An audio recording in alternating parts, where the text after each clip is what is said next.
ပညာရှိတဲ့ပုဂ္ဂိုလ်ဆိုတာကိုချမ်းသာဖို့အတွက်သူများကိုဒုက္ခပေးလိမ့်မရှိဘူး။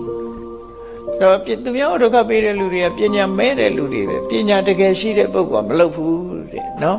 ။အဲ့တော့လောကကြီးမှာ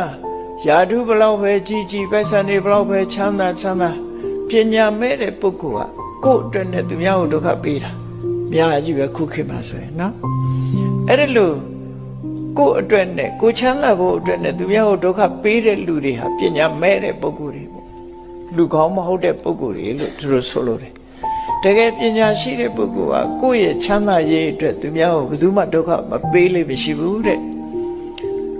ပါပါဏိကမ္မာဏိသမာစရန္တိမဟုတ်တာဘယ်တော့မှမလုပ်ဘူးတဲ့ကိုချမ်းသာဖို့အတွက်မဟုတ်တာဘယ်တော့မှမလုပ်ဘူး